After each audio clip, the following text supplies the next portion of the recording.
yang Jumat itu sudah dicairkan, yang Senin ini juga dicairkan. Tadi kalau nggak salah kami dapat laporan 5T ya Ibu ya. Pertama tentu ini satu amanah yang harus kita jalankan dengan baik, benar, tulus, ikhlas, dan jujur. Karena ini adalah program yang sangat bagus sekali, karena kita bertanggung jawab untuk bisa mencerdaskan anak-anak bangsa, sekaligus bisa untuk menggerakkan ekonomi bawah. Di sini saya ditemani Ibu Arumsari yang sehari-hari akan memelototi saya dalam hal keuangan.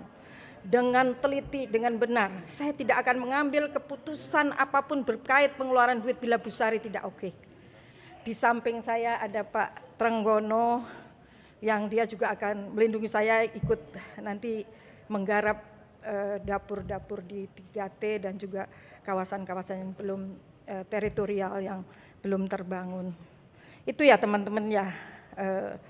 Langkah kami adalah pertama-tama seperti yang beberapa waktu lalu saya sampaikan, kami concern pada efisiensi anggaran agar bisa tidak membebani anggaran negara pada saat ini, tetapi dengan tidak mengubah target dari yang kita berikan gizi.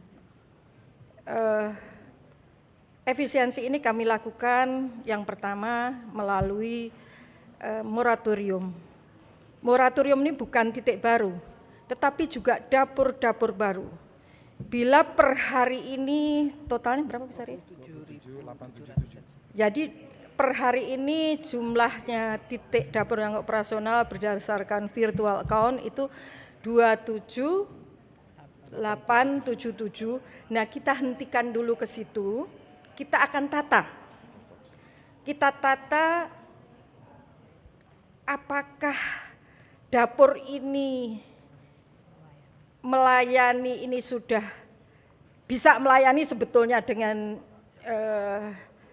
penerima manfaat yang ada, atau sebetulnya malah kelebihan.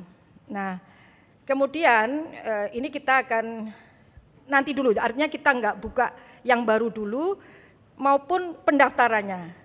Ya, jadi kita mau nata misalnya Jawa Tengah ini harusnya butuh berapa, Jawa Barat ini butuh berapa, DKI butuh berapa, dan lain-lain, Jawa Timur. Karena memang dari datanya Ibu Arumsari, dapur ini masih menumpuk di Jawa. Kemudian setelah kami menata, baru ya kami hitung apakah perlu kami membuka kembali atau tidak. Yang kedua, kami refocusing penerima manfaat. Refocusing ini maksudnya adalah apakah perlu, rasanya tidak perlu ya, kalau misalnya sekolah-sekolah kaya, kan ini pasti di rumah gizinya juga lebih bagus. Jadi kita lebih arahkan nanti benar-benar pada anak-anak atau penerima manfaat yang benar-benar membutuhkan intervensi gizi. Nah, ini kita akan refocusing sehingga apakah 63 juta yang sekarang ada ini benar tuh 63 juta ini butuh atau sebetulnya bisa dikurangi, kemudian nanti kita tambah yang belum memperoleh. Yang ketiga itu kita akan melakukan kontrol atau kualitas ya. Kami juga sudah sampaikan ke Presiden di tahun 2026 ini kita bukan mengejar kuantitas, tapi pada kualitas, sehingga kami akan mengecek apakah dapur-dapur yang sekarang ada ini sesuai dengan Juknis atau tidak. Nanti akan kita grading, misalnya apakah dapur ini bisa 3.000, 2.000 atau 1.000 saja, itu nanti akan kita kelompok-kelompokkan. Selanjutnya yang terakhir adalah untuk 3T. Ini kami akan mencoba mengurangi tidak menggunakan APBN, mencoba ya. Tetapi tadi kami belum ke sini nih, sudah di demo nih oleh rupanya ada investor yang sudah membangun 3T. Kami akan selesaikan bagaimana sebaiknya, tapi untuk wilayah-wilayah yang belum digarap oleh investor, kami akan coba kerjasamakan atau kita bisa dibiayai dengan CSR-nya BUMN, atau mungkin ada hibah dari luar negeri, atau mungkin juga kalau di tempat itu ada perusahaan-perusahaan besar misalnya berinvestasi, masa sih bikinin dapur untuk masyarakat di situ nggak mau, kan nggak mahal juga. Jadi mereka kan juga punya CSR.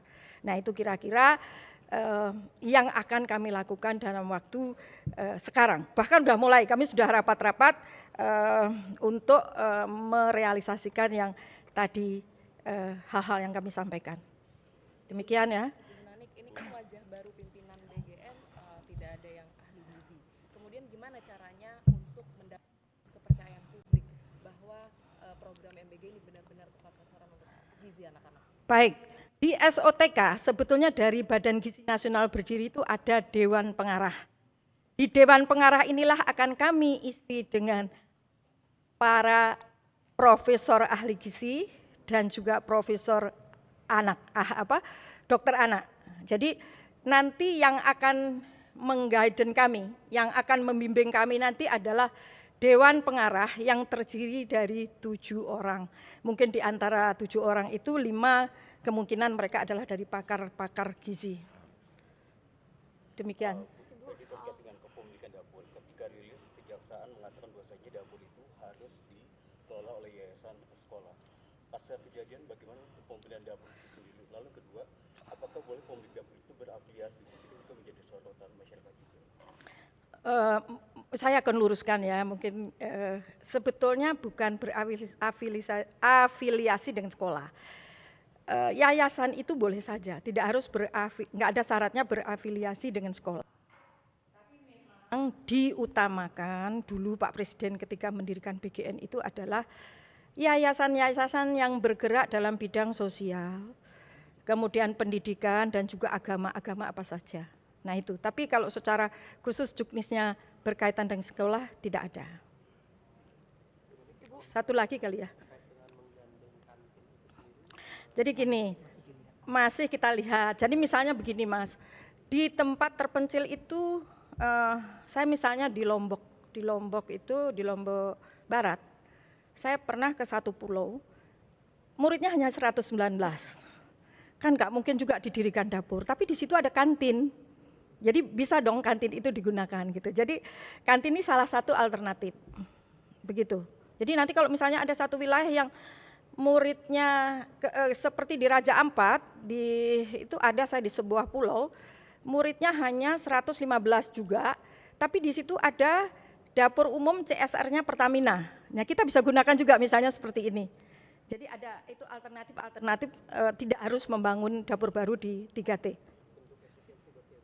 Ya, ini bagian efisiensi supaya tidak tadi menggunakan semuanya APBN.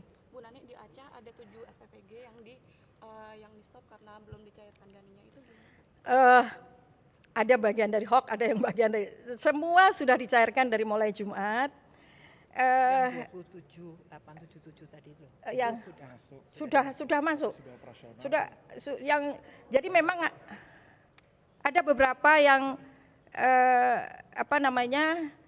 yang Jumat itu sudah dicairkan, yang Senin ini juga dicairkan. Tadi kalau nggak salah kami dapat laporan 5T ya Ibu ya, dicairkan hari ini.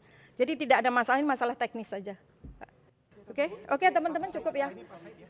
Oke, terima kasih teman-teman semua ya, selamat siang.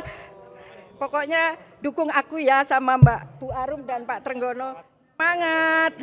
Dadah ya. Oke.